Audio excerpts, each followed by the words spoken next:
राहुल गांव का सीधा साधा लड़का था। मेडिकल की पढ़ाई के लिए बरेली आया। शुरू में उसकी दुनिया बस किताबें, हॉस्टल और लाइब्रेरी तक सीमित थी, लेकिन तभी उसकी मुलाकात हुई रिया से। बरेली की ही रहने वाली, मॉडर्न सोच की, जींस टॉप पहनने वाली, हमेशा हंसने मुस्कुराने वाली लड़की से। दोनों एक ही क्लासरूम में पढ़ते थे, नोट्स शेयर करते। शुरुआत में उनकी बातें सिर्फ पढ़ाई तक ही सीमित थीं। राहुल किताबों के पन्नों में उलझा रहता और रिया अपनी शरारती मुस्कान के साथ सवाल पूछती। धीरे धीरे इन पढ़ाई वाली चर्चाओं में हंसी मजाक घुलने लगा। इसी हंसी ठिठोली के बीच उनकी दोस्ती गहरी हो गई। वक्त पंख लगाकर उड़ता चला गया और देखते ही देखते 1 साल बीत गया।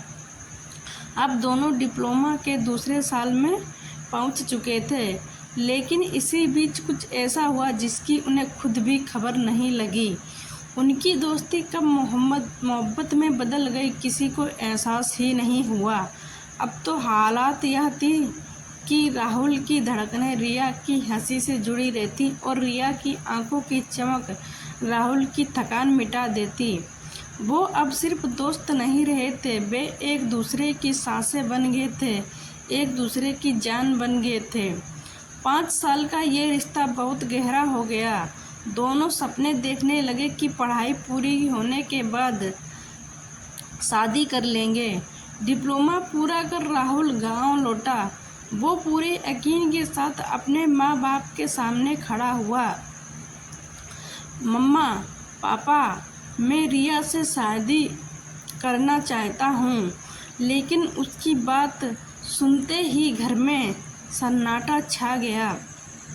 पिता गरज कर बोले, क्या कहा?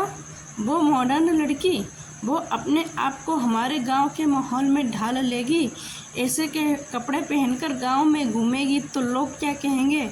हमें तो ऐसी बहू चाहिए जो घर संभाले और हमारी इज्जत बढ़ाए। माँ भी गंभीर होकर बोली, बेटा, प्यार अपनी जगह है, लेकिन बहू का काम सिर्फ तुम्हें खुश करना नहीं, पूरे घर को जोड़कर रखना होता है। वो मॉडर्न लड़की ये सब नहीं कर पाएगी। राहुल ने लाख समझाया, रिया की अच्छाइयाँ गिनाई, लेकिन परिवार टस से मस नहीं हुआ। आखिरकार उसकी शादी पास के गांव की संस्कारी और सीधी सादी लड़की प्रिया से तय कर दी गई। शादी का दिन आया। ढोल नगाड़ों और रिश्तेदारों की भीड़ के बीच राहुल एकदम बेजान सा बैठा था।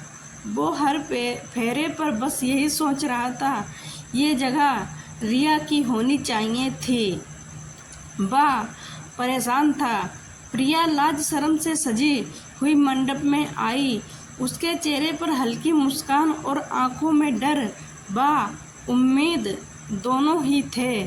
शादी हो गई, सब खुश थे सिवाय राहुल के। अपने अधूरे प्यार के कारण प्रिया बहुत संस्कारी थी। शादी के कुछ दिनों बाद ही उसने घर के काम संभाल लिए। सुबह जल्दी उठकर सास ससुर के लिए चाय बनाना, रसोई संभालना, सबको समय पर खाना खिलाना, वो हर काम मन लगाकर करती। लेकिन राहुल, वो उससे कटा कटा सा रहता। कई बार जानबूझकर रूखे शब्द बोल देता, जिससे प्रिया दुखी हो जाती। एक दिन प्रिया ने बड़े प्यार से पूछा, आपको खाने में क्या पसंद है, मैं बना दूं? राहुल ने गुस्से में कहा, मुझे कुछ नहीं चाहिए, तुम बस अपनी हद में ही रहो। ये सुनकर प्रिया चुप हो गई। रात को खूब रोई। प्रिया ने ठान लिया था कि मैं हार नहीं मानूंगी। एक दिन राहुल मेरा प्यार जरूर समझेगा। वो छोटे छोटे प्रयास करने लगी। राहुल को चुपके से ऑब्जर्व करती कि उसे क्या अच्छा लगता है, फिर वही बनाती।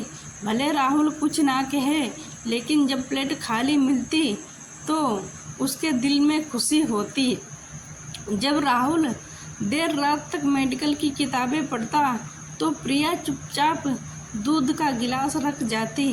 प्रिया उसके कपड़े अच्छे से प्रेस करती और उन्हें तह कर रखती। उसे उम्मीद थी कि राहुल उसे एक दिन जरूर समझेगा। जब राहुल गुस्से में ताने देता तो प्रिया पलटकर कुछ नहीं कहती, बस धीरे से कह देती, आप नाराज मत हुआ कीजिए, मुझे अच्छा नहीं लगता है। राहुल बाहर से चाहे कितना ही कठोर दिखता, लेकिन अंदर से उसका दिल हिलने लगा था। वो नोटिस करता कि प्रिया बिना कुछ कहे कितना ख्याल रखती है मेरा। शादी को 1 साल हुआ था कि राहुल की माँ बीमार पड़ गई। हाथ पैरों में भयंकर सूजन आ गई।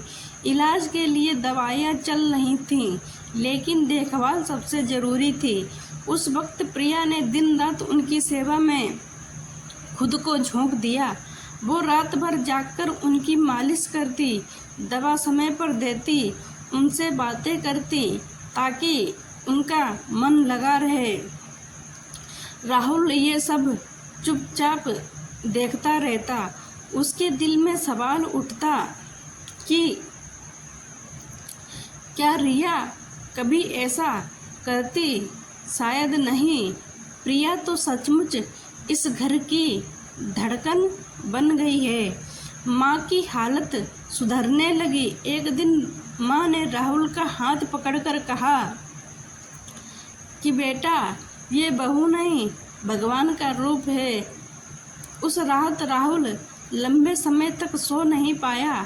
सुबह पहली बार उसने प्रिया से धीरे से कहा कि तुम थक जाती हो ना, थोड़ा आराम कर लिया करो।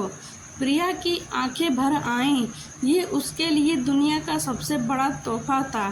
धीरे धीरे राहुल ने प्रिया को अलग नज़र से देखना शुरू किया। वो अब प्रिया की मुस्कान पर ठहरने लगा था। उसके हाथों के बने खाने की तारीफ करने लगा। समय बीतता गया। शादी को 2 साल पूरे होते होते प्रिया और राहुल का रिश्ता पूरी तरह बदल चुका था। अब दोनों के बीच हंसी मजाक, प्यार और गहरी समझदारी थी। और फिर उनके जीवन में नन्हा सा मेहमान आया। जब राहुल ने पहली बार अपने बच्चे को गोद में लिया, उसकी आंखें भर आईं। उसने प्रिया की ओर देखा और कहा, मैंने प्यार सिर्फ चाहने में समझा था, निभाने में नहीं। लेकिन तुमने साबित कर दिया कि सच्चा प्यार वही है जो हर हाल में निभाया जाए। प्रिया मुस्कुराकर बोली, मैंने तो बस आपको अपना मान लिया था, बाकी सब मेरे लिए आसान हो गया। अब राहुल का घर हंसी खुशियों से गूंजता। रिया की यादें कहीं पीछे छूट चुकी हैं। उसके दिल में बस एक ही नाम बस चुका है, प्रिया का। सीख, सच्चा प्यार हमेशा खूबसूरत दिखने या मॉडर्न सोच से नहीं, बल्कि निभाने और अपनाने से बड़ा होता है। अगर उस वक्त प्रिया हार मान लेती तो शायद उसका और राहुल का रिश्ता हमेशा के लिए टूट जाता और उसकी ज़िंदगी अंधेरे में डूब जाती।